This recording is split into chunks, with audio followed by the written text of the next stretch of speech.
Wonderful. Thank you so much. So good day, everyone. I say good day because I'm on the other side of the world and it's nighttime. It's a real pleasure to present for you. And I wanted to start my presentation and go further back than Minecraft, because Minecraft is only one piece of the much larger puzzle that is ultimately game-based learning, and why many of you will have heard about game-based learning increasingly over the last 10 years, significantly over the last 2 years, and in the last 6 months, the cry for game-based learning knowledge and experience and practice is just louder than ever. My name is Stephen Reid. I am a customer engagement PM at Microsoft, and for the last 20 years I have been an educator using technology to teach all over the world. So much so that my experience spans, and I've been very blessed, I say this humbly, genuinely, I have been very, very lucky to have experience in over 70 countries. Right now I have projects running in over 50, and I've had experience and visited and worked with children directly in over 70 countries.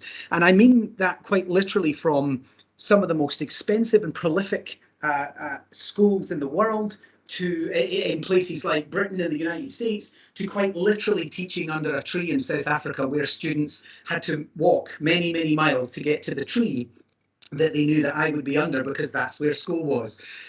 So I've seen all kind of experiences within teaching, some of it wonderful, some of it harrowing, some of it, but all of it hugely hopeful and empowering for me as an educator over the last 20 years. I'm going to talk about games as engagement, but my passion has always been game-based learning.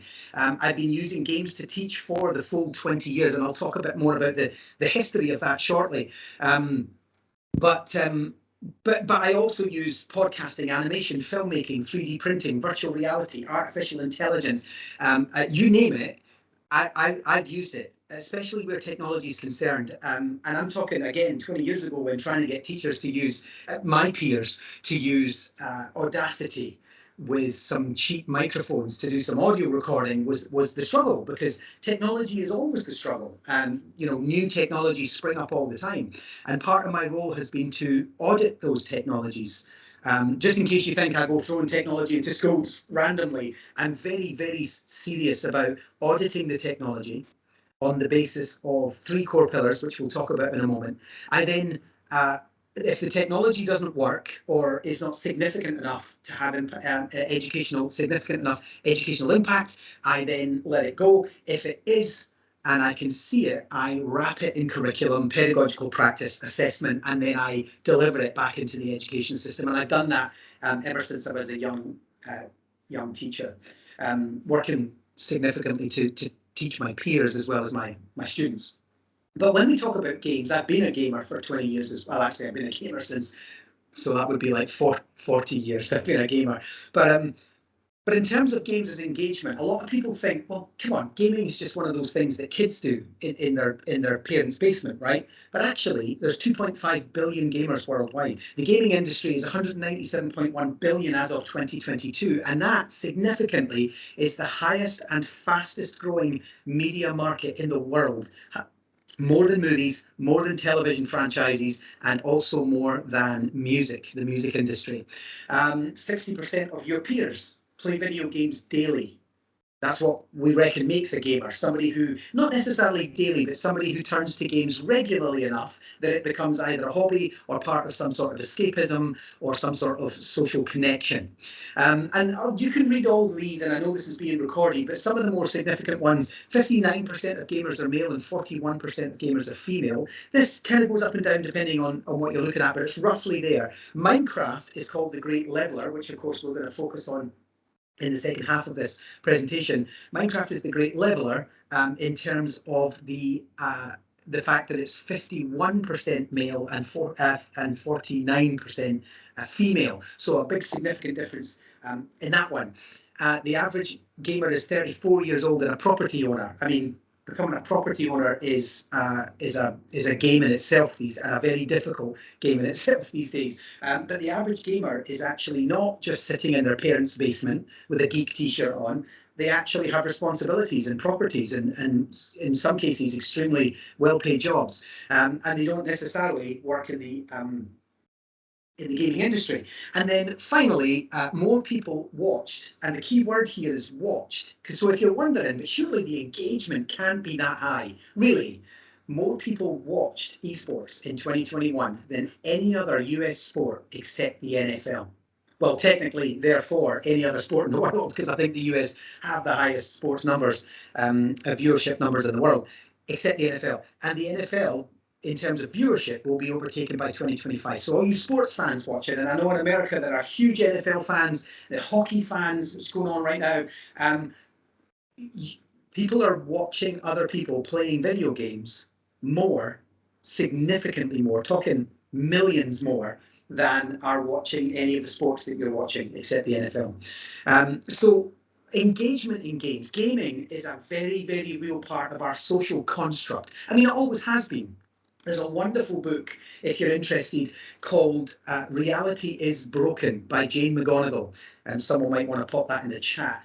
Dr. Jane McGonigal, Reality is Broken. And she talks about how this is actually a bigger part of the human psychology of play and why play is so important. I actually do a lot of study in play, and a lot of my work is around play-based learning and play theory. And so if we can accept that play is part of our social structure and our learning structures, and when we're younger we learn ultimately through play, why then do we quell and crush this as we get older? Why is game-based learning so difficult to understand and adopt ultimately? And the three areas of focus that I like to pay most of my attention to are explicit curriculum, math, science, literacy, history, etc. Then social and emotional learning. So how do we help our children through games to become better citizens, to become contributors in our society, or to learn to laugh and love and care and have empathy and understand their own emotional responses to certain stimulus and so on and so on. And then finally, career readiness. If you're wondering, a lot of people say, well, games. I mean, if you're talking career readiness, I suppose you're talking about careers in games, but actually there's over 440 full-time roles that are required to make the games industry what it is. And not all of them are games developers. There's artists and musicians and marketers and business development specialists and entrepreneurs, and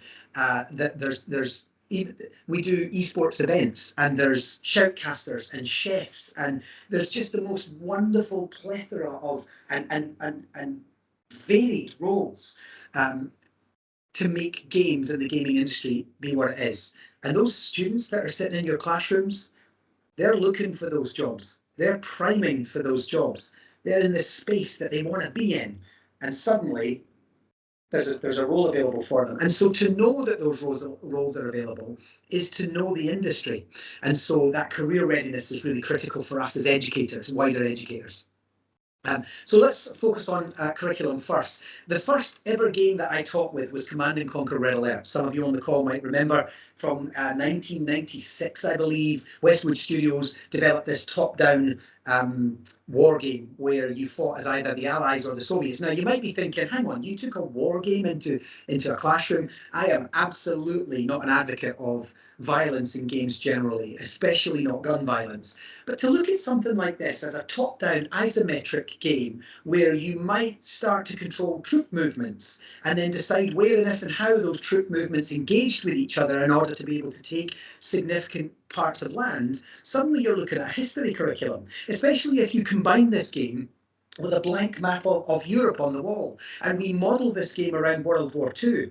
And particularly we model it to a class who up until their third year in secondary school couldn't tell the difference on a blank map between France, Germany and Italy. Couldn't name the three of them correctly. Or they knew roughly where the countries were, but they didn't know where the war had started. They didn't know that there was an annexation first, and then there was the taking over of Poland, and then they didn't know when and if and how the Brits got involved, or the Americans, and who knows where the Russians came from, or why. And so rather than teaching them this through textbook-based stuff, where we read, once again, about how the Germans circumnavigated the Maginot Line in France in 1941. We actually played it. We took the game, we mapped it against the map on the wall, and we played for places that our students knew were significant or not. The results, and I was a very young man at this point, the results across the board were that my students smashed their exams in comparison to the other kids, literally slammed them. Their grades were through the roof. And when the other teachers came to me and said, what did you do? How did you do this? They thought there was something up, I'm quite sure. Young, new teacher comes in, smashes the grades. How did you do that? I said, the only thing I did differently was I played a video game. I literally allowed the children to be the allies, or to be, in this case, we used the Soviets as an example, allowed them to be the Russians or the French or whoever they wanted to be. And then, to prove it, I got my kids into the room at the end of that year. I gave them the blank map on the wall and I said, point to Trieste. And they could point exactly to where Trieste was on the Italian border. Point to Bratislava. And they could point to Bratislava. Point me to Bucharest, point me to Riga. We had a race for Riga at one point because we knew it was strategically important. And so suddenly, just by gaming in this very early 1990s war game, I was able to allow my students the ability to be part of that war, be in that narrative, fight for the spaces that they knew were significant. And then, of course, remember the narrative. They could quite literally list what had happened in World War II. Then I moved on. I thought, here's something successful. So myself and some other educators at the time, we moved into Tomb Raider, where we took our children to ancient Egypt, and we took our children to ancient Greece, and we had our children do all sorts of writing, creative writing. We had them reflect. We had them look at the architecture. We had them do case studies on the civilizations themselves. We got a big map on the wall again, and we were able to say, where is Lara Croft? Oh, right, so she's in Venice right now. Where's that? But hang on a minute, wasn't she just in Mongolia? And then we mapped Venice to Mongolia. These are in the days way before mapping technologies like Bing Maps and Google Earth. And we were able to just put those technologies up on the wall instead and have the children do it manually. And it was fantastic. But the video game was the core of the lesson. Since then, I've used 140 games. Now, I'm just going to flash through these, and I'll give a moment just for everyone to capture the slide that names them all. But you'll see as I flash through them that the subjects are up in the top corner and the names come later. This is Little Big Planet. It's just such a wonderful, wonderful, creative game. Science, geography, and history with From Dust. We've got Valiant Hearts to explore World War II through the eyes of a dog that doesn't care whether you're male or female, black or white, German or French. It just understands that humanity has fallen apart. History and literacy through Age of Empires, where we get children to this is a wonderful history assessment tool for secondary grade history and so on, and also story writing through literacy through story writing, etc. Assassin's Creed, and you're thinking, what? You took Assassin's Creed into school? Actually, the Assassin's Creed games have incredible what's called discovery modes, where there are no swords and there are no assassinations and there are no enemies. You just wander like a tourist through a beautiful rendition of ancient Greece or ancient Egypt in this particular case. Elegy for a Dead World, both wonderful for art and poetry. Poetry was difficult for me as a kid. Any of the city builders, there was a study carried out in 2014, I think it was 2014 or 15, in Europe, which asked city builders, urban planners, architects, that sort of stuff, why they chose the job. How did you end up in this career? 94% of them said, I played SimCity when I was a kid. I loved city building. I wanted to know more about it. And so, quite literally, these games can set the paths for our students to set careers. Not obviously in every case, but 94% of those urban planners said, I played SimCity. Democracy, really difficult things for children to grasp. Very often games, I often talk about games being what brings conceptual to concrete. The kind of things that kids are looking up in the air at when you're telling them, they're looking up in the air to say, I'm trying to see how that works. I'll show you how it works using democracy, where they literally run a democracy for 1 hour, 3 hours, 3 months if you want to, and see whether it fails or not. And there's so much to take into account on that one. Physics and maths with Kerbal Space Program, get a rocket up in the air into space and keep it up there, but it is so physically accurate. You get one tiny thing wrong mathematically, you're done. It's fascinating. Physics and mathematics again with Portal 2, speed, distance, velocity, angle, it's all in there. It's fantastic. Again, more physics, maths, and actually history this time with Besiege. Build a siege engine with very, very real life physics and see if you can then use that siege engine to knock down a small castle. It's fascinating, it's fun, it's cheap and quick, but it's very real physics. More physics and maths with this time the whole of space. You can model anything in space, any system you like, and then you can play with it. You can throw Earth at Saturn and see how many Earths it takes to actually crack it. You can take the solar system and you can change the mass of the sun by 0.00001%. And then the kids go, nothing's going to happen. That's like nothing. And then you fast forward the simulation, and 25,000 years later, the Earth is dead. The Earth is cold. Or you change the moon to be just 1 centimetre closer to the Earth, and the kids go, well, that's nothing. Like a centimetre is nothing. And then you fast forward just 1,000 years, and suddenly the Earth has slammed, the moon has slammed into Earth. And the kids are like, whoa, planet Earth is just so precious. And then maybe we can galvanize them to save the climate. But ultimately, this is a wonderful physics engine for just playing with space and helping children to understand outer space. So I'm just going to pause on that there. That's just some of the games that I'm going to talk about and cover. And then I have what we call teaching the tough stuff.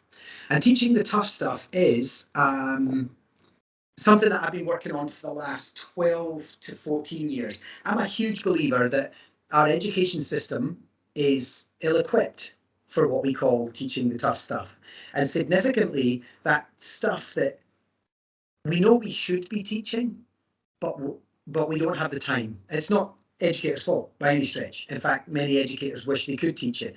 But the system doesn't allow us to teach gender equality or the refugee crisis or religious and moral tolerance and celebration or climate change and civil rights, race relations, so on, so on, so on. How do we get into that? And actually, there's not a lot of stuff out there that helps us to do that. It's very difficult to find a textbook that genuinely does civil rights justice, or to find a worksheet that teaches young boys why women are important in our society and should be treated not just equally, but with equity and justice. That's difficult with worksheets, but games can help us to do that. So we can talk about gender and coming of age and identity for women in a beautiful game called Gris, which never explicitly says it, but you know it, you feel it, you experience it, you play it. And when you come out the other side with these little discussion points as a class, you discuss it. Ethics in a game called Drone. I think it's called Drone or Drone Fly. I can't remember the exact name, but it'll come up at the end, where you literally are a drone pilot given orders to go to set locations and then fire your drone from 3,000 miles away. And then we have the ethical questions about just following orders and just killing people on the ground that are technically just sprites on your screen. And then questions about, you have to throw a drone into a house and you say, do you know who was in there? And they say, well, they said that the bad guy was in there. Tell me more about that. And then we talk about the ethics of war. College life, mental health, abuse and drugs. If you just follow this wonderful game set in the Pacific Northwest of America called Life is Strange, where you follow a photography student in a situation of just literally being a student. You have to go to classes and you make friends and it's incredible. It's episodical. It almost feels like Stranger Things, but in game format. And you learn about, there's a lot of teachers are now using this for their outreach with young students at either high school or college age. You want to deal with grief. Children lose people. The pandemic has done that so much. So how do we help with that? So this game's called What Remains of Edith Finch. It won all sorts of awards for its narrative and its handling of the subject, and it's a beautiful game that helps us to deal with grief. Depression. This is a game called Please Knock on My Door, where you literally live as someone depressed. And believe me, a few hours into playing this game, you just wish someone would knock on your door and say hi. And it goes into, it's very cleverly written. It's beautiful. It goes into it. Cultural identity. This little boy leaves his village. A little Inuit boy leaves his village and he gets stuck in a snowstorm. And the whole game is about you trying to navigate this snowstorm to get back to your village. And but actually, really, it's not. It's not about the physical act of finding your village at all. It's about getting lost in that snowstorm and losing your cultural identity, losing your language and losing your your dances and losing your practices and losing your family. And as someone who comes from Scotland, where Gaelic was banned until the 1960s, I get it. So it's a wonderful game. This game is all about war, loss, and depression. This is called This War of Mine, where you don't actually see any soldiers. You're a civilian and you have to survive in an Eastern European war zone. Very, very topical for the Ukraine right now, the Ukraine conflict. We talked earlier on about Valiant Hearts, where you go through the narrative of World War I as a dog. This one is called Papers, Please. This is all about you being a border guard. I literally returned from New York last week and had previously been to Seattle, and previous to that had been in Europe. So for the last month, I've gone past border guards who quite literally make the decision whether I do or do not enter the country. One person who sits with a stamp in their hand and decides. So this game does two things. Allows students to make those decisions based on what they believe to be the story of the people coming in, but it's also about having children explore the critical evaluation of the information in front of them. So work passes, entry permits, visas, passports, and they have to mix and match. And it's all about data analysis. Very, very clever. But another lost phone. You find a phone, it's unlocked. What do you do? This is just a wonderful game. I give the kids it and they say, oh, this is easy. I'll just go into their photos gallery and see who they are, who they hang around with. Maybe it's someone I know. Another person says, oh, I'll go into their email because we could just like email someone they know to say we found their phone. So I'll just go into their messages. I'll go into their browser and see what they've been looking at, see what kind of music they like. Actually, there's a dating app on here. Who have they been dating? And before you know it, they're off into someone's life. And the question is, what if that was your phone? And now we're talking to the children about the importance of what it is we share, how it is we share it, what happens when it's stolen, etc. And then finally, I think this is the second last one, Papo and Yo, looking at parental alcoholism and drug dependency. There's a story about a little boy who travels with a monster, and the monster is fun, and you can play with it and swing on its horn and bounce on its belly and do all these wonderful things until it gets a poisonous frog somewhere in the favelas of Brazil. And if you don't stop it from getting that frog as part of your puzzle solving, it then gets angry, smashes everything up and goes to sleep. And it turns out this is the real game developer's story of his relationship with his alcoholic father. And we've actually mobilized this game with lots of guidance systems around the world to help those guidance teachers narrow in on those children that are living with parental alcoholism and drug dependency. And then finally, this is a VR experience that you can take called Carne y Arena. I'll put the list up in a minute. And it's all about the journey from a Mexican refugee trying to cross the border into America. Harrowing experience. So I'm just going to pop that there.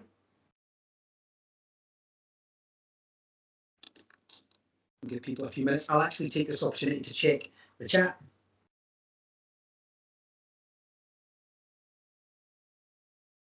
Here we go. Reality is broken. Perfect. I see that's the last thing that went. Excellent. Okay. And so now what I'm going to do is I'm just going to give you some examples of where games and gaming and play-based learning can really make an impact on real life learning in the classroom. Of course, Minecraft is everything and anything. So all of those had a list of something that you could teach with. The great thing about Minecraft is quite literally, apart from literally physical education, where you might have to run around with a laptop, I don't know, we've taught in the last 12, almost 13 years, there's nothing I haven't been able to reach with Minecraft that I've been challenged to reach by a teacher. And one of the real core elements of that is the ability, and I'm going to show you this next, our ability to use games to turn our students into creators instead of consumers. One of the things lots of other technologies do, and lots of other teaching methodologies do, is turn our students into the consumers of that learning. Read what you're told, do as you're told, take that information in, remember it for your exam, and then when you're asked, regurgitate it for us.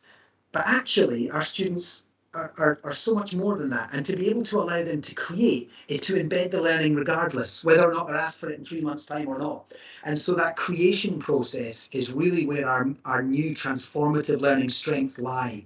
And so to give you an example of how I've been doing that over the last short while, in the United States recently, I threw some children into a pile of Lego. I have something like 9 million blocks of Lego. And in this particular instance, I took those young children that you can see there as part of this event, and I said, we're going to do, I'm going to give you half an hour to play, and then we're going to do hydroelectric power. And one of the parents, she's actually in the photo with a hood on, rustling around in the Lego, she came over to me and she said, I actually think you've got my daughter in the wrong class. I'll maybe just remove her. And I said, why? And she said, because you're doing hydroelectric power and she's just too young.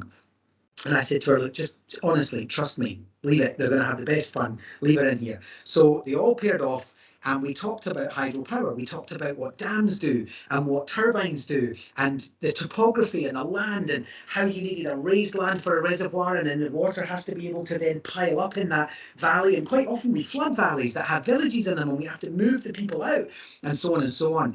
And then actually this was a New York event. And then we then set them back into the Lego to try and build what they thought I meant.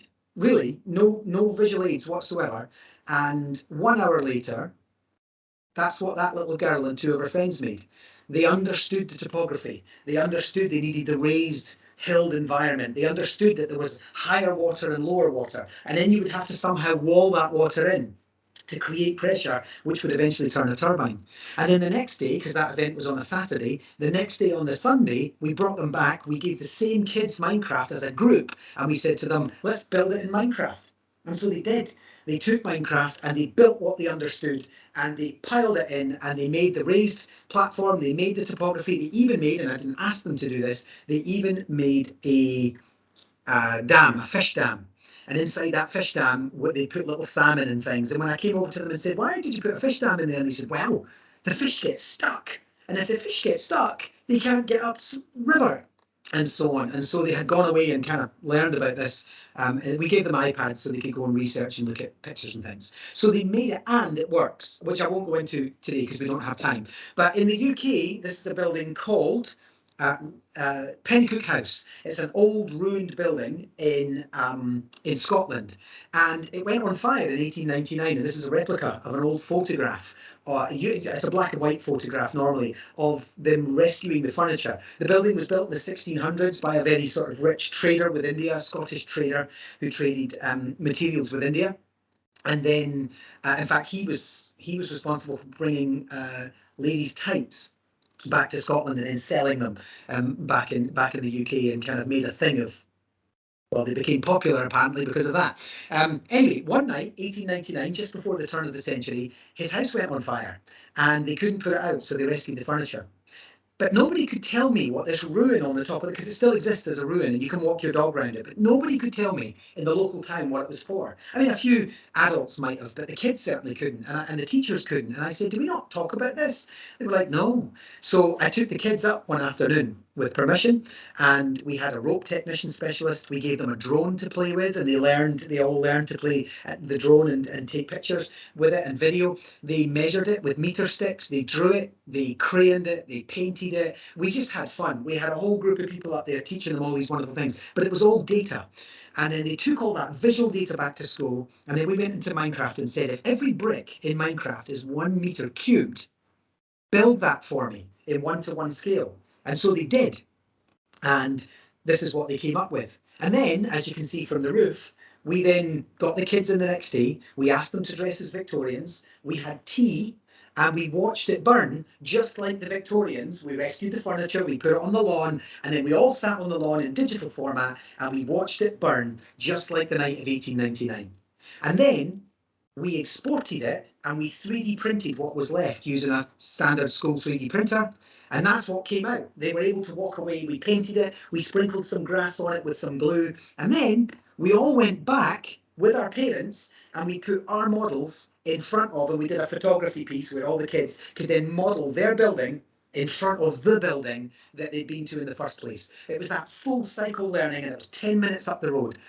What was significant about that was a few months later, we did our parents' evening, and some of the parents had obviously been at that little event, but for even those who hadn't came in, and I said, one of my questions for the parents' evening was, is there anything we did this year that stood out? Maybe we could do more of, maybe we could do less of, that kind of stuff. And every single parent, bar none, said in an exasperated way, if I hear one more time about Pennycook House, it was built in 1644. It was burned down in 1899. It was owned by the Clark family who sold tithes to Scotland. It had 17 stables, but no horses. And the reason for that was because, and they just went on and on and on. So suddenly this town was alive with a generation of children who remembered their history because they'd learned their history in a very educational, mathematical, artistic, practical way.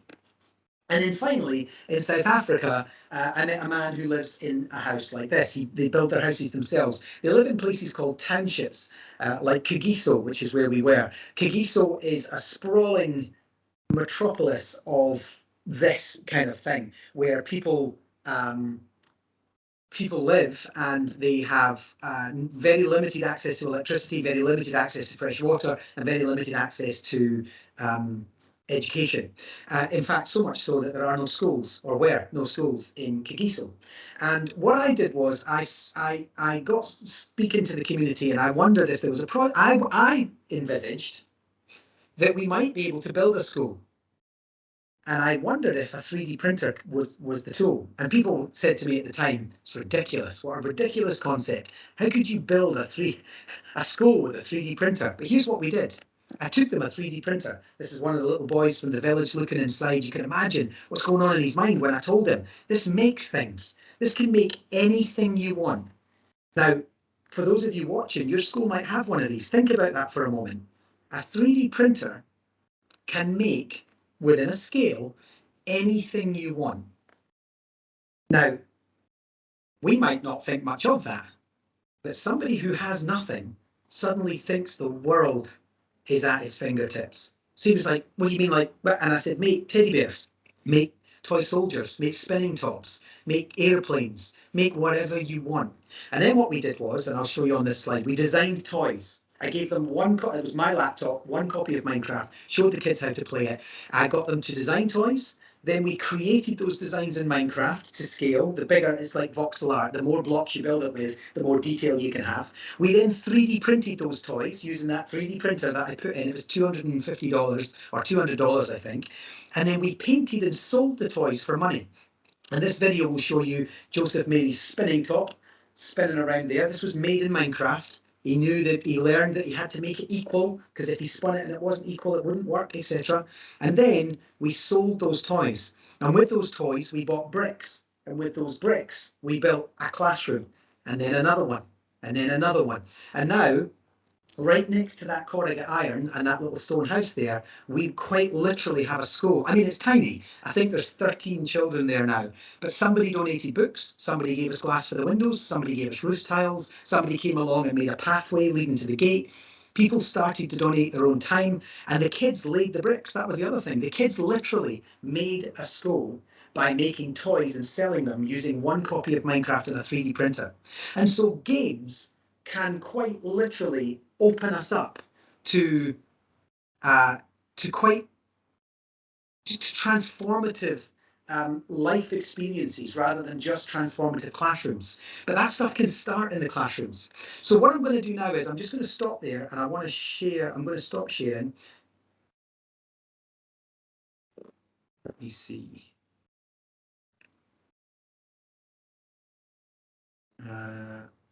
I'm just going to check chat. Now, before I move on to Minecraft itself, because I've got time to show you a couple of things in Minecraft, does anybody have any questions on what we're looking at so far?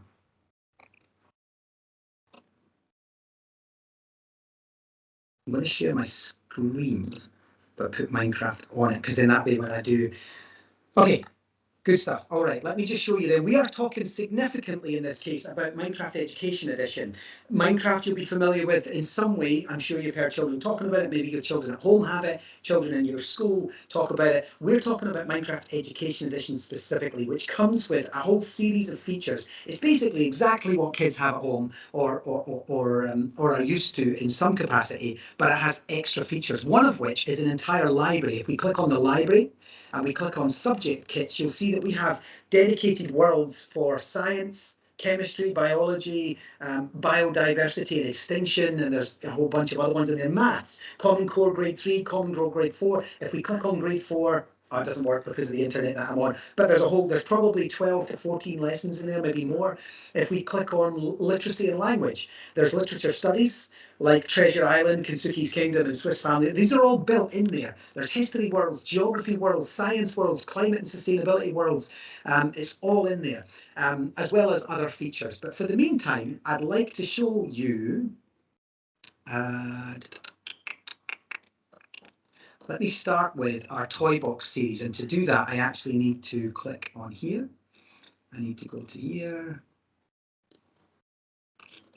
Here we are. I'm going to get the toy box Pompeii. I'm going to show you Pompeii first. So the way I want you to think about Minecraft is it's an extension of your classroom that you can create. Even with worlds that are already made, you can just adjust them.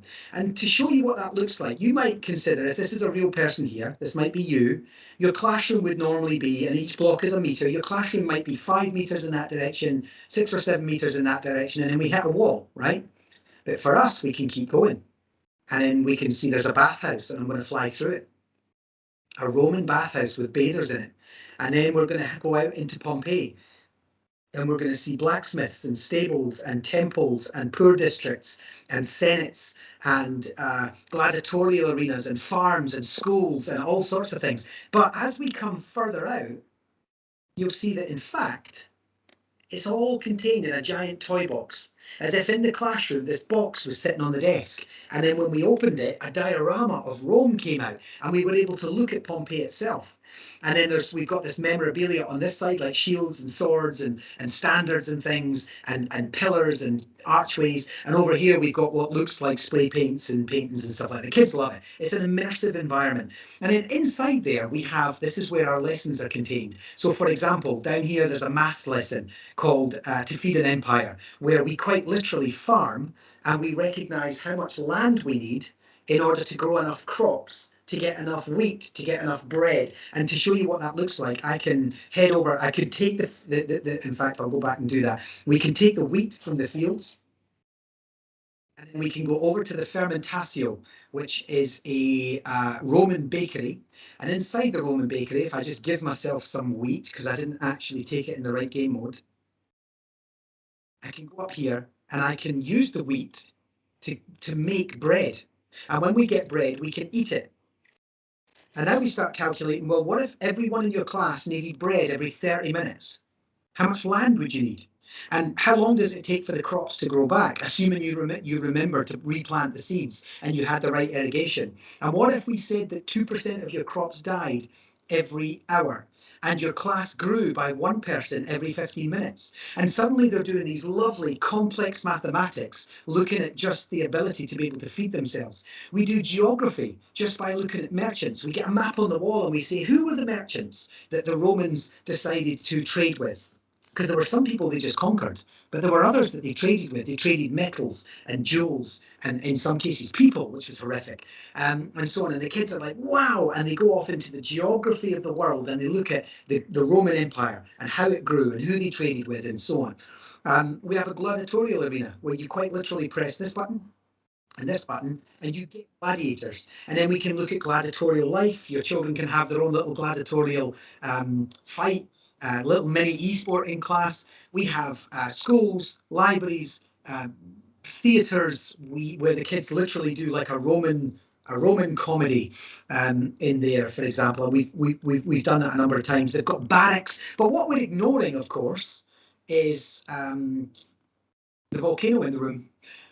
Mount Vesuvius here, and right now Mount Vesuvius is not erupting. It's about to, but it's not. And there's two things we can do with Mount Vesuvius. I mean, there's many things, but ultimately when we go around the back, we see what we've sectioned it. We've sectioned it off and we've said, right, now, what do we want to do with this? Now, there's two things we can do with this. The first is just to explore it as is. The second is to actually look at the chemistry. Oops, I'm going to the wrong place. I need to go to here. I'm going to go into our chemistry set. I'm going to go to the material reducer. Now I'm going to keep this short because normally I do a longer demo of this, but I'm going to go into get stone and I'm also going to get lava. And when I get stone and lava and I pop down the material reducer, we're going to put the stone in and say, well, what's stone made of? And what this allows us to do is look at the elements that these things are made up of. So stone is made of 33% silicon, 67% oxygen. So surely lava is just melted stone, right? It's just liquid silicon and probably less oxygen. But when we put the lava in, apart from getting our bucket back, which is nice, we see that there's less oxygen, there's also less silicon, but we've now got aluminium and sodium and potassium and magnesium and iron and calcium. Where did that come from? And we can build with those things as well. So over time, if we pull the world apart in the right way, we can go and we can build our very own version of the chemistry of the table of elements and figure it all out. And we know where it came from. We know it came from trees. We know it came from lava. We know it came from stone. We know it came from grass. We know it came from quartz. And we can start to tear the world down. And so we can even do the chemistry while doing the maths, while doing the science, while doing the languages, while doing the literature, because we get them to keep journals of Roman soldiers. This is a language tree down here where Octavia teaches us about root words like com, which means together, and the branch word for is unity, and so community means together as one for one purpose. We just band it around now. We're like, oh, join the MIE community. What we don't realize is that that came from Latin, two separate words in Latin. And so we can break that down into German, English, French, but does it translate to Urdu or Hindi, for example? And then the final thing that we can do is if I press the C key, we automatically open up Code Builder. Now, here's one I made earlier. Normally, we would be able to do either JavaScript, Python, or block coding. I've done it in block coding. And what I've done is I've created a small piece of JavaScript, which means I am about to make Pompeii, Mount Vesuvius erupt. So when I press play and I type eruption, you'll see that the first thing that happens is these black blocks start to fall from the sky. And the children say to me, what's that? And I say, well, that's ash. You know, it wasn't the lava that killed the people of Pompeii. It was the ash falling from the sky. And the hot ash and the burning and the sulfates, and it choked them, and they're, oh, that's amazing. But you'll also notice if we hover over here that now the volcano is erupting. The lava is now spewing down the hill because I ran a small piece of JavaScript which impacts the game directly. I just removed some blocks which allowed the lava to flow, or I told these to spawn randomly in the sky and then they just fall. So now the city is becoming covered in ash and the lava is pouring down the hill. Random fires will start and your job is to get all of the animals out. It's a fun game for the kids called Evacuate Pompeii, where they've got to get all the animals and the merchants and things out. And there we go. It also says on the left-hand side there, 80 degrees Fahrenheit, an average day in Pompeii. Little did they know that it was only going to get hotter. And as it does this sort of 4, 5, 6 rounds. There's a building now just randomly going on fire. So the barracks are on fire. And the kids are like, why is the barracks on fire? Well, because the ash is burning through the roof. And now we're able to bring this learning to life. Think about that for a moment. Not only is this an extension of your classroom in terms of its visuals, and the ability for children to move around and do things. It's also a time machine. We can take our children back, forward, or present day. We can take them anywhere and we can have them meet anyone. We have NPCs. There we go, 120 degrees Fahrenheit. Heat is rising. I know, because it's 119 here in Doha. So I know what that feels like. If we click on Pliny the Younger, so now our students can meet Pliny. And Pliny says, what are the effects of a volcanic eruption of an environment? Let's read some examples. And then we can click on either Immersive Reader, which does all this in all of the languages and with all of the tools that Immersive Reader offers, or we can click on web links. If I click on Mount Vesuvius, it will literally take me to Mount Vesuvius. On Wikipedia. The kids can read about Mount Vesuvius and find out what that looked like. And we can go and look at others as well. We'll just dart straight back to Minecraft, and we can go and look at Mauna Loa, for example, and we go in and find. Now you decide. I just happen to have put some Wikipedia pieces in there, but those are your resources. And so now we're able to bring these things to life, these moments to life, so that the students can see what it might have been like to live there. And then I've got one more thing that I want to show you, which is on the note of teaching the tough stuff. And so in this particular instance, this is our civil rights world. And I'll whisk through this because I want to just give everyone the opportunity to ask questions or make comments. But with this one, we wanted students to be able to go through a different kind of history. In this case, we're going to start with the Black Lives Matter movement. And we're following the story of John Lewis. And John Lewis talks to us and says, hey, today I'd like to teach you about good trouble, which of course he wrote about. And they go through a series of exercises here where they talk to protesters, they meet John Lewis again, they do a piece of street art, etc., etc. We move through that famous moment in history. But what we really wanted the students to know is that this activism that we're seeing today, whether it's the Me Too movement or it's the Black Lives Matter movement, is actually part of a human story that goes way back. So we pass the police, and then we head through the book, and as we do, we're transformed. And this is what I said about the extension of your classroom. Now we're in Pakistan, and we're going to go meet Malala, who was shot for just going to school. And Malala Yousafzai talks to us, and I can never pronounce her name, I'm sorry. But she talks to us and tells us her story. And then there's exercises like you have to repair the school over here. She asks you to help repair the school. And then we almost seamlessly go into the jacaranda trees, and we go into apartheid South Africa, where we meet Nelson Mandela, and one side of the street is all black, one side of the street is all white, and the students start to discuss this. And this was written by teachers who teach this stuff every day. And so the resources that come with this are really well built out, and the activity is to build a statue to someone like Steve Biko.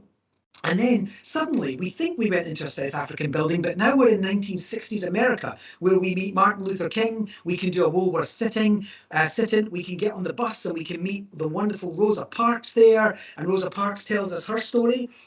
And then we can go around the corner and we join Edmund. Whoops, I think I've gone in the wrong way. Hang on. Oh, yeah. Then we meet Edmund Pettus Bridge, and there we go, where John Lewis was first faced off with the police. And then we head into here, where we're now in colonial India, where we meet Gandhi, and we can go and speak to Gandhi, and we do an exercise for him, and we look at British colonialism and the human rights of Indian people, the civil rights of the Indian people. And then we end up, and this is the last one, we end up in Victorian Britain, where we go and look at the suffragettes movement, votes for women, and we meet Emmeline Pankhurst, and we speak to her, and we get women's votes, etc.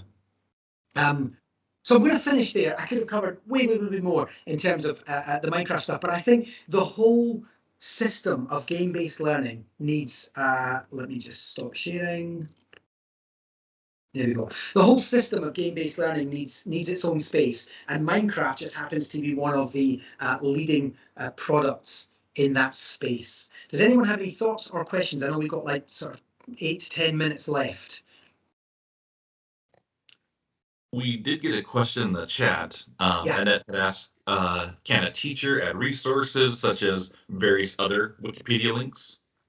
Yeah, absolutely. So what you would do, and I'll share my screen and just answer that for you immediately. So hypothetically, you've taken this world and you think that we need to do something slightly different. So you don't want Emmeline Pankhurst, you want to rename her. So as a teacher, normally students would see this. So they see the complete box with the character, and then you can see the thing there.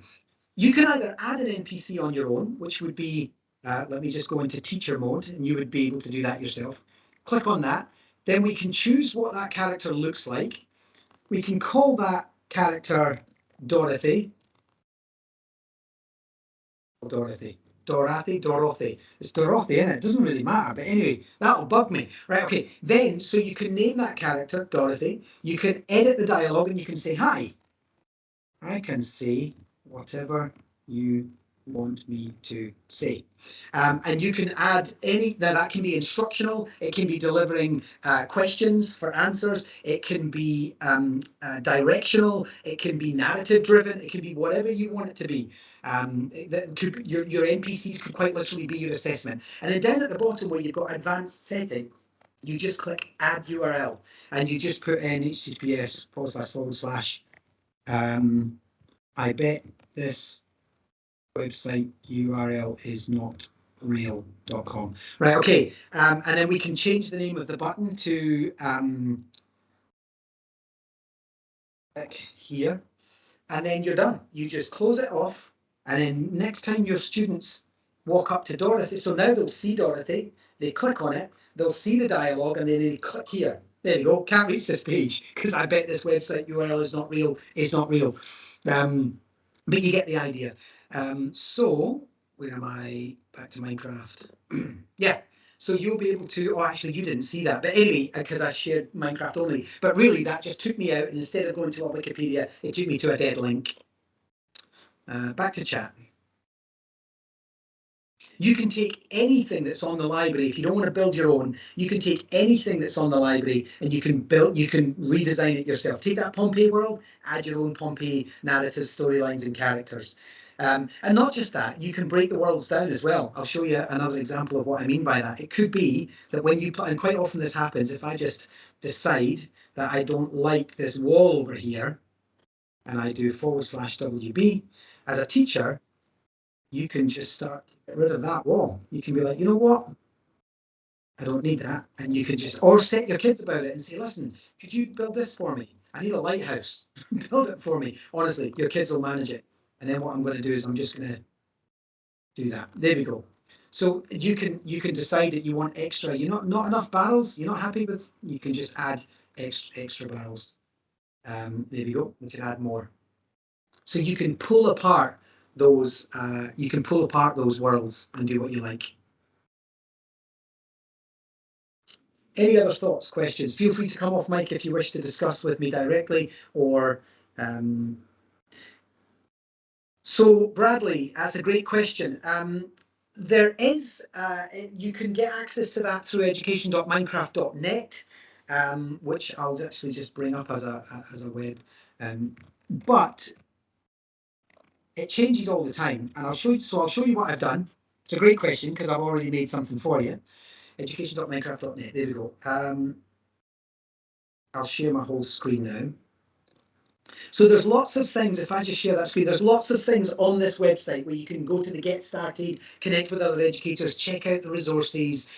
You can go up to the top and look at getting trained, exploring lessons, all that kind of stuff. You can even, if there's something wrong, you can put ticket, raise a ticket in there. But actually what I've done, if I just save and exit, if you're in doubt, and I can make this available via your team, I'll probably send this out to Renan who can make that connection. But if we go into play and then we go to view my worlds. So a while ago, I think this was about 3 years ago. If we go to 3D printing, I'll show you both the class set and the single. I decided that 3D printing was something that needed to be easier. So what I did was, now you don't need the 3D printer. The 3D print block works regardless. But to make it neat, I made a 3D printer in the middle of a void. So basically, you have this wonderful big 3D printer. And when you go inside, and you jump up here, I happen to have this in there. I'm just going to change this to an A so that you can see what happens.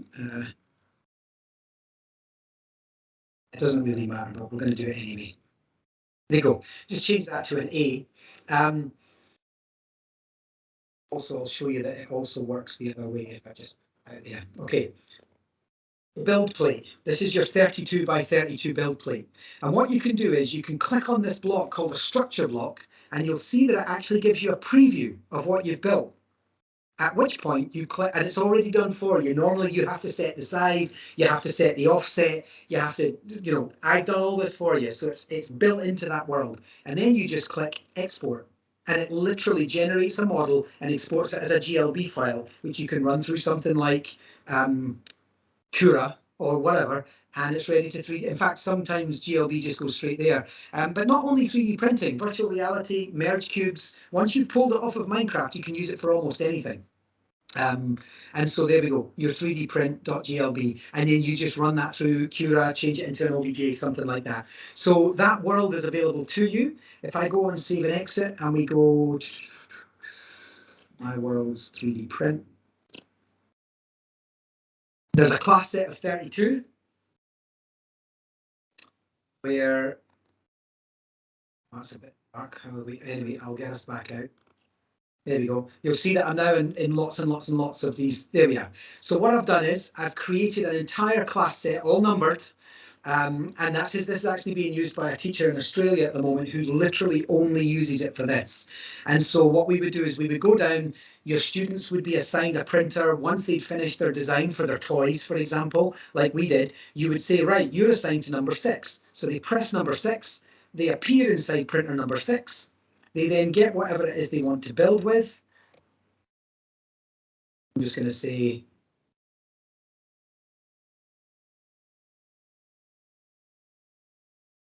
there we go, hi. And then what they do is they go over here and they can build as large as they want on that pad.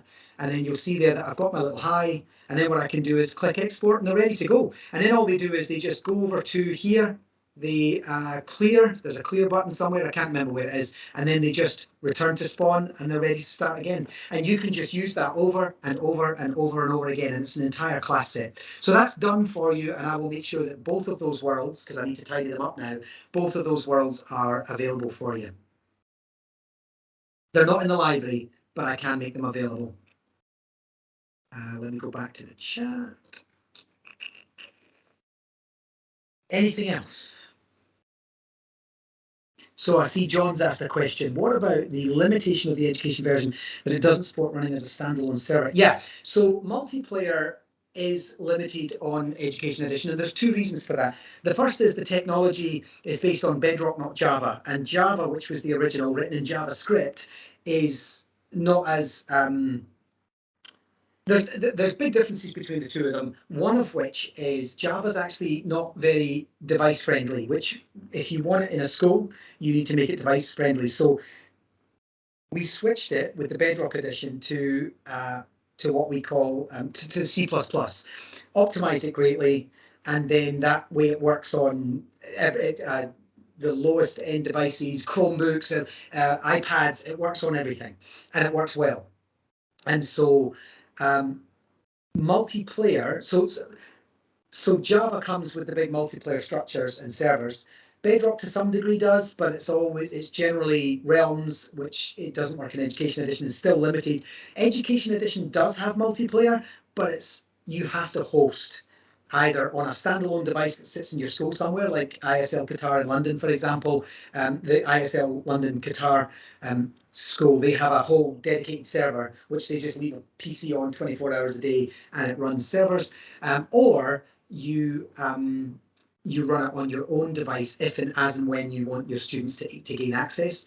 The number of students you can have in any world is 40, and we're working on making that more. The second reason that is important is because we rely on tenant access, Microsoft 365 tenant access. And so to protect children, we keep them within their tenant.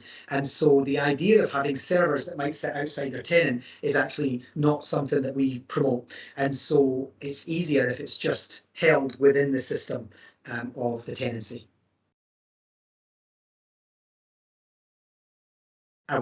Personally, I wish it was not necessarily that way, because I do projects where Scottish children are working with Japanese kids on poetry programs. It's actually quite difficult, but it is what it is for sake of keeping it within that tenancy protection. Any other thoughts or questions? I know we're just a little over time. Otherwise, thank you. Whoops, let me just stop sharing. Thank you so much for your time. I'll get those worlds over to your team and we can go from there.